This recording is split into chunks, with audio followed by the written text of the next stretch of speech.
I would say, usually two ways to answer that question. The first is conceptually, and in that regard, they are an idea and a normative framework, or a way of analyzing the human situation in terms of standards of behavior, moral values that are attached to those. So on the conceptual side, they're founded on a premise of that all human beings, in fact, Article 1 of the Universal Declaration of Human Rights expressly asserts that all human beings are born free and equal in dignity and rights.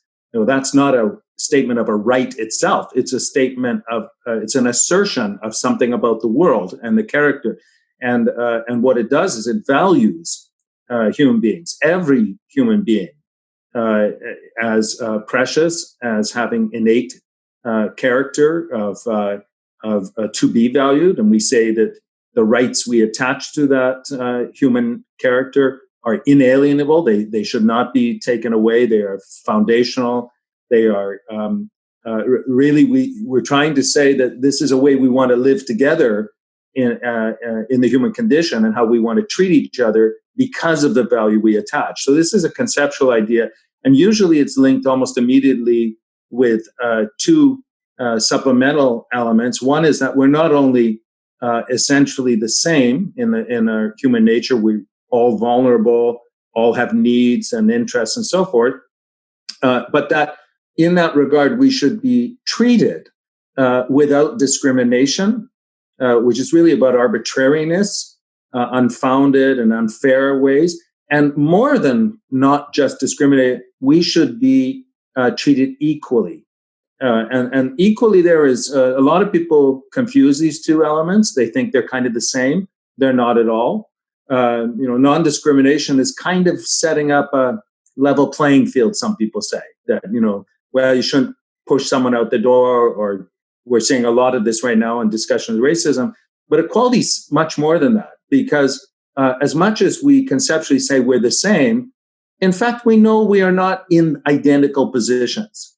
There are those who are born with disadvantage, whether it is by nature, physically, for example, a disability, or by social construction and condition. And there are those who are born with advantage, and part of the current discussions are exactly on that, about those facts. So it's not only about, not treating, for example, in Black Lives Matter, people in terrible ways, but it's actually saying, there's systems that are functioning here and about human relations, and those systems function to advantage some persons. I have to acknowledge that as a white male in a northern hemisphere country, I enjoy advantages that I didn't do or create. They're just there as a result of the systems that are in place. And similarly, other people disadvantages. So equality, the idea of equality says we need to kind of address that and go beyond non-discrimination and say, no, for everyone to live a full life in dignity and freedom, there are things we need to do to achieve this idea of equality. And that's much more discrimination. So that's a conceptual side. Now, the other side, usually, I said there's two ways to address your question or answer your question, is what lawyers or jurists often talk about as positive rights or positive law. And that's not just the concepts that, we can discuss in religion and philosophy and sociology and, as we are now. But there's also an idea that, we say these rights are inalienable and natural and all these other things, but in fact, they are creations. They're constructions of human beings. And we make them. The Universal Declaration of Human Rights was drafted by human beings. There's even the stories of them, and actually a great Canadian was the person who held the pen, as we say, John Humphreys, who was the secretary at the time of the Human Rights Commission, and he was the first director of human rights in the United Nations.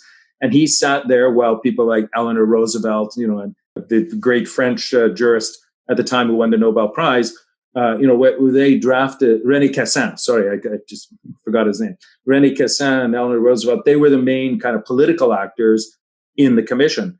But John Humphreys had this power of the pen, we say. He actually took the text draft and so on. But these people together, and then supported by governments, wrote the text of the Universal Declaration of Rights. And that text is the expression. When I quoted Article 1, somebody wrote it. And so in law and in politics, we talk about positive law, positive rights. And what we mean by that is what they're actually written. Now today, almost 75 years since the Charter of the United Nations, and 70, whatever it is, 2 years since the Universal Declaration of Rights, we have a big catalog, a corpus, we could say, of human rights instruments. Some of them are legally binding, some are more recommendatory, but they're all, when I said normative framework and standards, there's lots and lots of them now. And at a regional level, the Inter-American system of human rights, the African system, and so forth and so on. And a lot of them are incorporated domestically within states. So something like 3/4 of the world now have either express or implicit reference to the Universal Declaration of Rights in their constitutions. Our Constitution in Canada, 1982, the Charter of Rights and Freedoms, was purposefully drawn from language in the Universal Declaration of Rights and Canadian obligations internationally. It was inspired, and actually we looked at and took that. So now we also have in the positive law, we have texts, we have binding instruments, and we have jurisprudence and so forth. So that's the second answer to your question. One is the conceptual. What are they? Well, it's this kind of way where even children and your neighbor, we can all kind of understand it, I hope. and the second is more technical. Okay, what is it precisely in kind of law and politics?